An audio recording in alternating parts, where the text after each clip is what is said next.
Hello, Dr. Francisca Anene here, and this is PPL421, Land Law 1. I trust that you've been making progress, enjoying our lessons. So today we are going to be learning another topic on land law.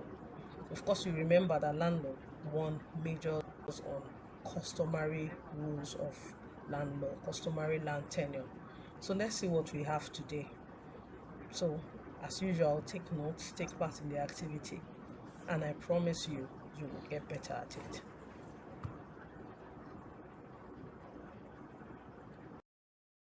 So this is our first lesson, fifth lesson, and we're looking at customary tenancy.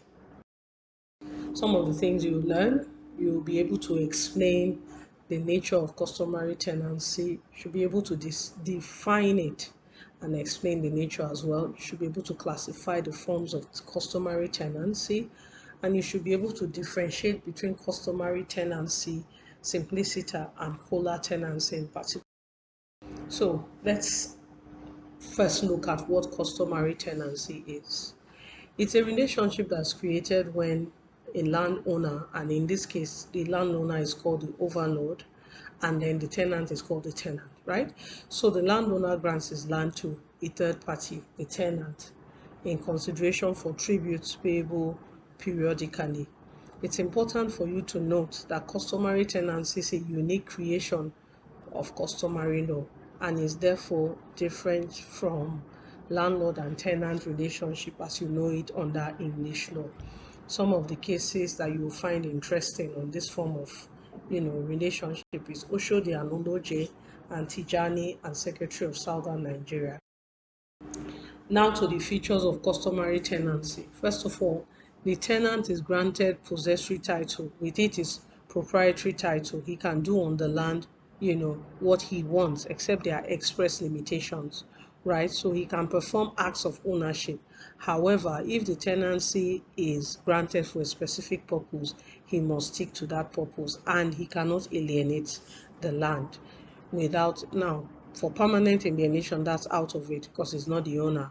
But for conditional alienation, maybe sublease and all of that, he cannot alienate. But there are exceptions. When we look at polar tenancy, we'll look at that. And then the interest that is created by customary tenancy is more than occupation, as you would have in English landlord and tenant relationship. And the customary tenancy endures in perpetuity as long as the tenant is of good behavior, or where the tenancy is granted for a specific purpose, it will come to an end when that purpose is accomplished. So the effect of it enduring in perpetuity, where it does, is that the tenancy will be inheritable by the heirs of the customary tenant. It doesn't come to an end simply because the tenant has passed on.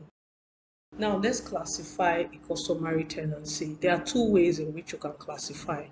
You can classify it by duration, or you can classify it by the form of consideration that is being offered.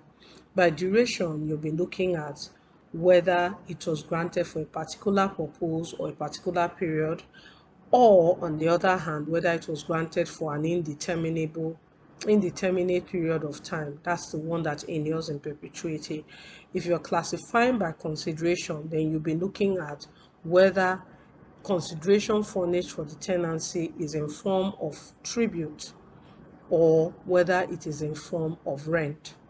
Okay, so let's look at classification by duration. Is straightforward, right? If it's granted for a particular purpose, it comes to an end when that purpose is accomplished and it cannot be used for another purpose. But if it's granted for an indeterminate period, then all those characteristics we talked about, will apply to it. Let's take this first activity. So, in what ways may a customary tenancy be classified? We just talked about it now, so that should be easy.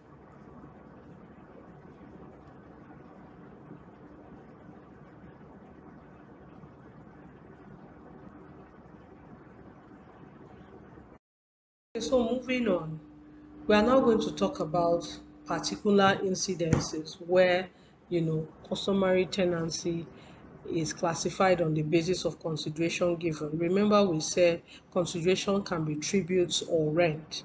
Now, what are tributes? Tributes are usually gifts in kind that are offered by the tenant to the overlord. So such gifts can be kola nuts, alcoholic gifts, and so on. And you must note that tributes are supposed to be given periodically.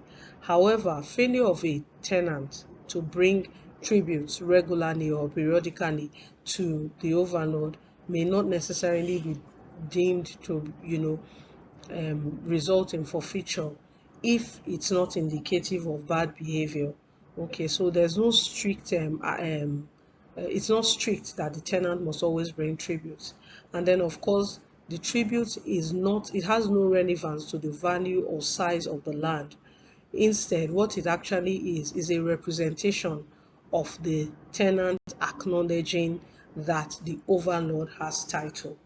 Okay, now where rent is the consideration given, the amount of rent will usually be negotiated between the overlord and the tenant, right?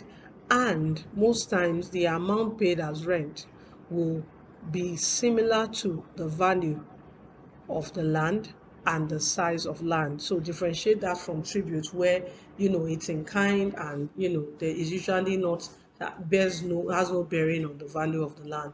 For rent, it usually has bearing on the value of the land. It is negotiated and it is paid in cash. And it is specific. There's a fixed amount of money and it is obligatory. The tenant must pay. So it's not like tributes where if the tenant does not bring tribute, it may be fine. Where the tenant fails to bring rent, then that will be a ground for forfeiture because it will amount to misconduct. On this point, you can see the Ife overlords and Modakole case. So now let's look at cola tenancy. Collar tenancy is a form of customary tenancy, but it's unique in itself. That's why we are looking at it different from the customary tenancy generally, right? Collar tenancy is a specific form of customary tenancy that operates in some of the southeastern states of Nigeria, particularly in Onitsha, in Anambra State. Now, it is similar to customary tenancy, same nature, same characteristics, but there are unique features that differentiate it from customary tenancy. First is that the tribute is usually paid just once. So after the cola tenant pays the tribute, it doesn't have to come back to pay, periodically. Second is that the customary tenant, the cola tenant, has unlimited right to do with the land what he likes. And that will include the right to alienate at, considerable value, depending on the current value of the land. Another unique feature is that there's no restriction on the purpose to which a customary tenant can put the land to use. And then tributes are said are not compulsory as long as it's paid. The tenant is under paid once. That's as long as cola is provided. Usually the consideration is cola. As long as it is provided once, then that's okay. The cola tenant is under no compulsion to pay rent or tribute. In fact, he will not normally not even be asked to pay. And then another feature of cola tenancy is that it can mature into ownership, right? If the tenant chooses to buy out his interest from his overlord, then he can become the owner. Differentiate it from the normal forms, the other forms of customary tenancy where it can never mature into ownership. Once a customary tenant, always a customary tenant. Okay, your second activity. I need you to differentiate between customary tenancy and cola tenancy.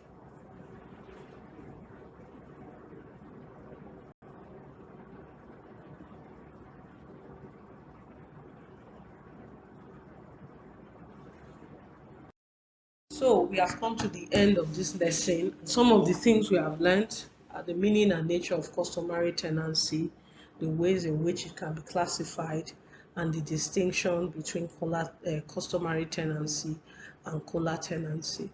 I hope you have understood all that we have said, and you have questions, please post it on the discussion forum and then we can answer.